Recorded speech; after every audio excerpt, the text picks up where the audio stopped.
Ladies and gentleman, welcome to the doctor energy expert. Doctor energy expert में खुश आमदीद। तो लेडीज़ एंड जेंटलमैन, आज का हमारा टॉपिक है DMM, डिजिटल मल्टीमीटर। क्योंकि सोलर की ज़िंदगी में, रोज़मर्रा की ज़िंदगी में, इलेक्ट्रिकल की ज़िंदगी में DMM हमारे लिए बहुत अहमियत का हामिल है। तो DMM की डेफिनेशन हम कर लेते हैं। Digital multimeter are measuring instrument that can measure quantities such as voltage, current and resistance। हम डिजिटल मल्टीमीटर के साथ बहुत सारी मेजरमेंट्स कर सकते हैं, लेकिन नॉर्मल रोज़मर्रा की ज़िंदगी में हम AC and DC voltage check कर लेते हैं। इसके साथ हम करंट एम्पेयर चेक कर लेते हैं, किसी सर्किट के अंदर कितने एम्पेयर ड्रॉप हो रहे हैं, और हम किसी भी सर्किट की रेजिस्टेंस चेक कर लेते हैं। हमारे पास एक डिजिटल मल्टीमीटर है। डिजिटल मल्टीमीटर बहुत टाइप्स के हमें आपको मार्केट के अंदर मिलेंगे। नॉर्मल जो डिजिटल मल्टीमीटर होता है, जिसकी हमें ज़रूरत पड़ती है नॉर्मल रोज़मर्रा की ज़िंदगी में, हमें DC वोल्टेज मेजर करने के लिए ज़रूरत पड़ती है, AC वोल्टेज मेजर करने के लिए ज़रूरत पड़ती है, या हम अपने एम्पेयर चेक करने हो कि किसी सर्किट के अंदर कितने एम्पेयर ड्रॉप हो रहे हैं, तो हमें डिजिटल मल्टीमीटर की ज़रूरत पड़ती है। अच्छा, तो डिजिटल मल्टीमीटर का हम थोड़ा सा फिज़िकली हम देख लेते हैं कि फ़िज़िकली ये कैसा होता है। तो नॉर्मल आपको नज़र आ रही है कि ये इसकी डिस्प्ले है, ये LCD है, ये लाइट वाला बटन है। अगर आप अंधेरे के अंदर काम कर रहे हैं तो आप इसको लाइट वाले बटन को प्रेस करेंगे तो इसकी LCD की लाइट ऑन हो जाएगी। और उसके बाद यहाँ पर कुछ मेजरमेंट्स हैं, जहाँ पर हम नाप को सिलेक्ट करके मेजरमेंट चेक कर सकते हैं। और उसके बाद यहाँ पर जो है ना, 3 हमारे पास नाप बनी हुई है, जहाँ पर हम ये प्राब लगा सकते हैं। तो ये हमारे पास कितनी प्राब होती हैं? टोटल हमारे पास 2 प्राब होती हैं, एक ब्लैक कलर की है और एक रेड कलर की है। अब हमने इनको लगाना कहाँ कहाँ पर है? तो याद रखिएगा कि जहाँ पर 10 एम्पेयर लिखा होता है, 10 एम्पेयर लिखा होता है, 20 एम्पेयर लिखा होता है, जहाँ पर एम्पेयर लिखा होगा कुछ क्वांटिटी के साथ, न्यूमेरिकल क्वांटिटी के साथ एम्पेयर लिखा होगा, तो इसका मतलब है कि यहाँ पर ये हमने उस वक्त यहाँ पर लीड लगानी है जब हम किसी सर्किट के एम्पेयर चेक कर रहे होंगे कि सर्किट के अंदर एम्पेयर कितने ड्रॉप हो रहे हैं। तो नॉर्मल हम यहाँ पर इसका मतलब है प्राब नहीं लगाते। कॉमन के ऊपर, जैसा कि मुख्तलिफ वीडियोस के अंदर मैं बताता रहता हूँ कि कॉमन के लिए हमें नॉर्मल, हम हमेशा कॉमन के लिए, न्यूट्रल के लिए हमेशा हम ब्लैक कलर इस्तेमाल करते हैं। तो ब्लैक काम की जगह पे हम क्या करेंगे, हम अपनी ब्लैक वाली प्राब लगा देंगे। ब्लैक वाली प्राब लगा दी और यहाँ पर यह साइन बने हुए हैं, वोल्ट, ओहम और आगे डायोड। यानी कि अगर हमने वोल्टेज चेक करने हैं, हमने ओहम चेक करने हैं, रेजिस्टेंस चेक करनी है, अगर हमने डायोड चेक करना है, हमने कनेक्टिविटी चेक करनी है, तो हम अपनी यहाँ पर रेड प्राब लगा देंगे। तो ये हमने अपनी यहाँ पर रेड प्राब लगा दी। ठीक हो गया जी। अब हम यहाँ पर सारी की सारी मार्किंग पढ़ लेते हैं। याद रखिएगा कि वोल्टेज कितने किस्म के, 2 किस्म के वोल्टेज हैं, एक DC वोल्टेज है और एक AC वोल्टेज है। अब यहाँ पर हमें कैसे पता चलेगा कि AC वोल्टेज का कौन सा मार्किंग है और DC वोल्टेज की कौन सी मार्किंग है? तो याद रखिएगा कि अगर V के ऊपर या साइड पर या नीचे कहीं पर साइन का निशान बना हो, जैसे इसके ऊपर ये यहाँ पर साइन का निशान बना हुआ है, जिसको हम नॉर्मल, आपको याद होगा अगर आपने मैट्रिक पढ़ा है, जिसको हम ट्रफ एंड क्रस्ट कहते हैं। तो अगर ये साइन बना हुआ है तो ये AC वोल्टेज की मार्किंग है, और अगर स्ट्रेट निशान हो तो इसका मतलब यह है कि ये DC का है। हमने पढ़ा भी है कि स्मूथ जो करंट होता है हम उसको DC कहते हैं। तो ये क्या है जी, ये V के ऊपर स्ट्रेट निशान बना हो तो इसका मतलब है ये DC वोल्टेज है।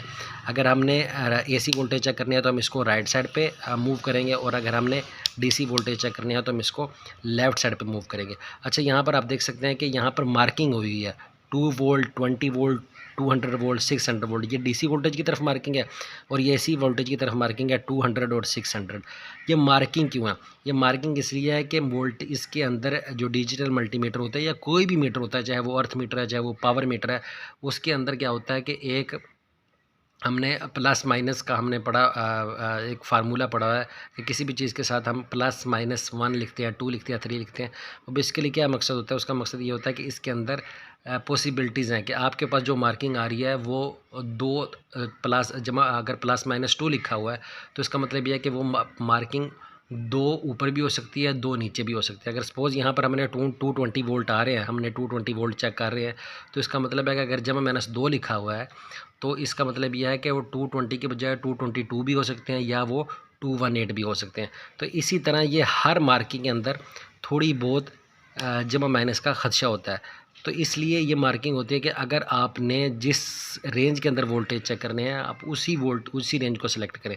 अब सपोज़ अगर हमने 12 वोल्ट की एक बैटरी चेक करनी है, तो हम 2 वोल्ट पे तो नहीं रख सकते, क्योंकि 2 वोल्ट जो है ना वो स्मॉल है 12 वोल्ट से।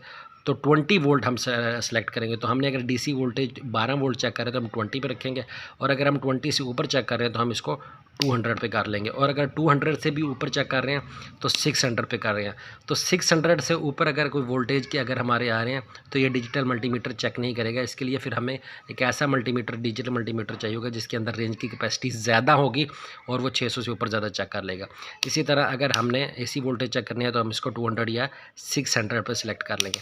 उसके बाद ये सारी की सारी एम्पेयर की मार्किंग है। एम्पेयर का एक अलग से लेक्चर मैं अपलोड करूँगा इंशाल्लाह जल्दी, क्योंकि अगर मैं एम्पेयर यहाँ पर आपको समझाने लग जाऊँ तो ये हमारा टॉपिक काफ़ी लेंथी हो जाएगा। उसके बाद ये हमारे पास आ गया डायोड का और कंटिन्यूटी का। ये वाईफाई का निशान नहीं है बल्कि कंटिन्यूटी का निशान है। तो ये डायोड तो हम नॉर्मल रोज़मर्रा ज़िंदगी में चेक नहीं करते, क्योंकि मैं सोलर फील्ड के लिहाज से बात कर रहा हूँ तो डायोड हमें चेक करनी पड़ता है। तो लेकिन ये जो कंटिन्यूटी है किसी भी चीज़ की, ये हमें चेक करने की ज़रूरत पड़ती है। कंटिन्यूटी चेक करने का तरीका कार्य है कि हमने यहाँ पर 2 प्राब लगाई थी, एक पॉजिटिव और एक नेगेटिव। जब हम इसको कंटिन्यूटी पर सिलेक्ट करते हैं, इन दोनों लीडों को हम आपस में शॉर्ट करते हैं। मैं इन दोनों लीडों को आपस में शॉर्ट करता हूँ। ये देखिए, आपको एक कंटिन्यूटी की आवाज़ आएगी, ये देखें। तो इसका मतलब है कि ये आपस में एक तो इसकी प्रॉप भी चेक होगी और दूसरी मीटर की सर्विसिबिलिटी भी चेक होगी। अब सपोज़ ये हमारे पास एक केबल आ गई, ये केबल, ये नॉर्मल तो छोटा पीस है लेकिन एक बड़ा पीस है जो आपको नज़र नहीं आ रहा। सपोज़ आप एक कमरे से दूसरे कमरे में केबल लेकर गए हैं और आपको वो केबल चेक करना चाह रहे हैं कि वो केबल आपकी ठीक है कि नहीं ठीक। तो सिंपल आप मीटर की एक साइड केबल की एक साइड पर लगाएंगे और दूसरी साइड पर लगा देंगे। तो क्या होगा, मीटर आपको आवाज़ देगा। इसका मतलब है कि ये केबल रास्ते में कहीं से ब्रेक नहीं है, ये केबल बिल्कुल ठीक है। तो इसी तरह जो केबल बहुत बड़ी होती है तो हम इसकी इस तरह कंटिन्यूटी चेक करके हम चेक कर लेते हैं कि आया वो केबल ठीक है कि नहीं ठीक है। उसके बाद जो इसकी अगली मार्किंग है वो ओम की है कि किसी भी जो अगर हम रजिस्टेंस पे काम कर रहे हैं तो रजिस्टर पे काम कर रहे हैं तो हम उसकी रजिस्टेंस मालूम कर लेते हैं कि उसकी रजिस्टेंस कितनी है। तो क्योंकि ये अगर हम बेसिक इलेक्ट्रॉनिक्स में का तो मेरा ये चैनल है ज़रूर, लेकिन फ़िलहाल हम सोलर को डिस्कस कर रहे हैं तो लिहाजा हमें रजिस्टर को चेक करने की भी ज़रूरत नहीं पड़ती। डीसी वोल्टेज का हम पढ़ चुके हैं। तो ये सिंपल तरीकाकार है कि हम क्या डिजिटल मल्टीमीटर को ऑपरेट कर लेते हैं। अब सपोज़ इसी डिजिटल मल्टीमीटर के साथ हमने एक बैटरी चेक करनी है, तो हम बैटरी किस तरह चेक करेंगे हम आज आपको वो बता देते हैं। ये बैटरी के वोल्टेज कौन से होते हैं, डीसी होते हैं। तो इसका मतलब ये है कि हम इसको डीसी पे सिलेक्ट करेंगे। हमें पता है कि ये 12 वोल्ट की बैटरी है, तो हम इसकी रेंज क्या सिलेक्ट करेंगे, हम रेंज लाजिम पता है इसकी सिलेक्ट 20 करेंगे। हम इसकी जो नाप होती है वो 20 के ऊपर रख लेंगे। हम एक नाप जो है इसकी एक टर्मिनल पर लगा देंगे और दूसरी नाप दूसरे टर्मिनल पर लगा देंगे।